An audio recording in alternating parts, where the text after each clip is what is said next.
asked to write an essay over what following your bliss is and what bliss is to us. So, I started off with, what is bliss? Well, first off, bliss is pure happiness or great joy. What? Oh, okay. Sorry. So to ask what somebody's bliss is actually is a question that isn't typically taken lightly and can just answer within a second. Normally, that question takes a lot of thought. People will be like, hey, what's your bliss? And the other person will be like, never really thought about that. So the gears will be going in their head. And that's like at adult age. So to ask what a freshman's bliss is at the age of like 14, 15 is kind of crazy. But you know what? I decided to take a stab at it. And who knows? Within the next 10 years, my bliss, so to speak, will probably change. But as of now, I like to consider my bliss to be different from many others. Majority being friends, family, life itself, etc. But mine, I like to think, is out of the ordinary a little bit. Mine is gymnastics. Well, so you ask, how does such a sport make you happy? Well, I don't have all day, but I would love to share a few reasons. So, gymnastics not only makes me happy, it also has very many different benefits that will help me throughout my life, including discipline, overcoming fear, working through mental blocks, knowing your body, developing healthy habits, and knowing what team or leadership really means. But the most important one, I like to say, is dedication. Now, I will give you, every sport requires dedication, but what makes gymnastics really stand out? Well, for one, you live at the gym, and the gym is basically your home because you spend about 25 hours a week in gym. So I do like to think that I spend more time there than at my actual house here. Excuse that.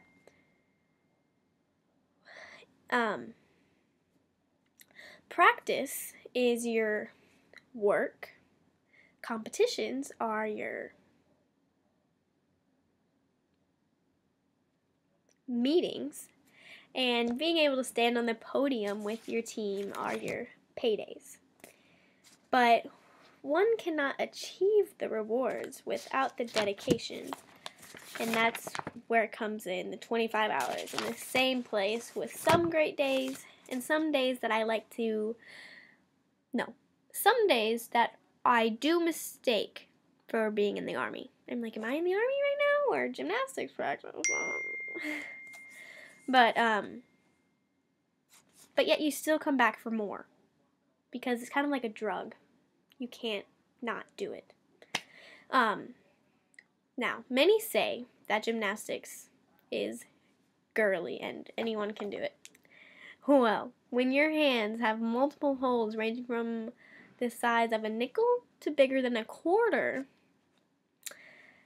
3 bulging discs in your back, which I currently have, multiple concussions, and breaking the same bone about 3 times. I have broken my ankle. I should have done that. I've broken my ankle 3 times. One in 2012.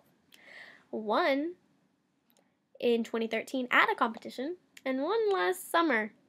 I was on the beam and I broke it. But again, you still come back for more. And that is dedication.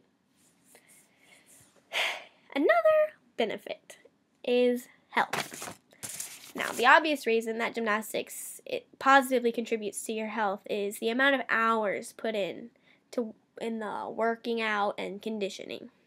But just that will not get you to the highest potential. To do so, instead, you must also have the correct diet and knowledge of your body. Now, most think that we can eat whatever we want and still have our perfect body with the 8-pack and the muscles and the biceps. No. I'm sorry to say that you're all sadly mistaken. I wish it was that way, but no. In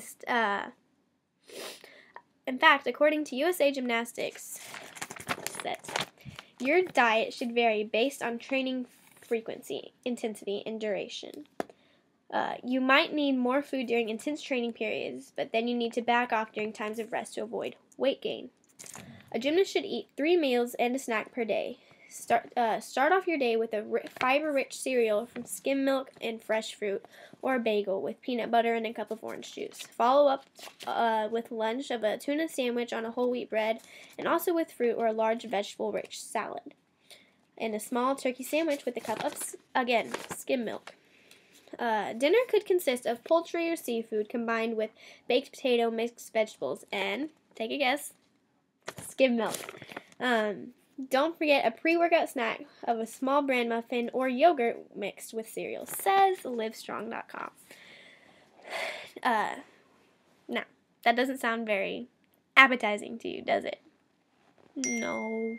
Again, excuse that. I'm terribly sorry. I am on my computer. But, for instance, we aren't allowed to have caffeinated drinks like soda or soda. That's the only one I can think of right now, concerning it's like 9:30, and I should be in bed.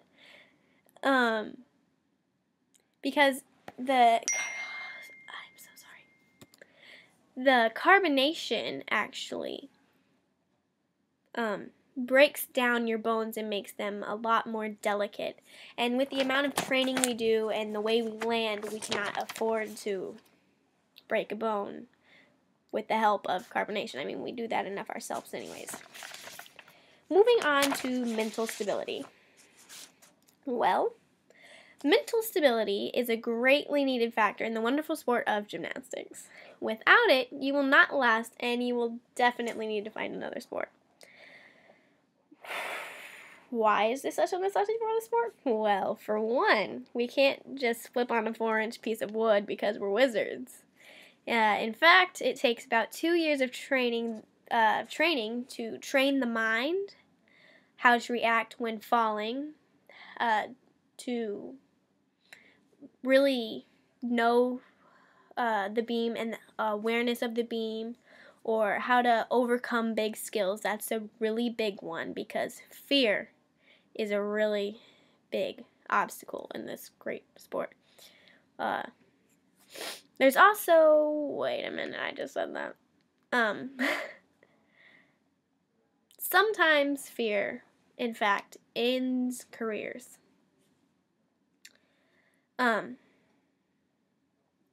Dr. G of Competitive Edge says, sometimes a gymnast can't even clearly articulate what she is afraid of. Why she is afraid, even if she is afraid. Sometimes that athlete has every good reason to be afraid. The theory behind EMDR, or eye movement desensitization and reprocessing, is that bilateral stimulation of the brain, either moving your eyes back and forth, left to right, alternating physical touch on the left side of the body and then the right, or listening to alternate sounds that first in the left ear and then in the right, back and forth, frees up natural assimilation process so that gymnast's traumatic experience can then be completely processed through. In other words, whenever you have done a skill and you were hurt, you were traumatized, and that is an exercise that you can do to relearn how to overcome that fear of doing that skill that you once did and hurt yourself. Once processed through, the scary experience loses its emotional and physical grip on the gymnast, leaves the body, and is no longer a driving force in her neurology. EMDR literally gets the experience out of the athlete's body and changes it in her neurology.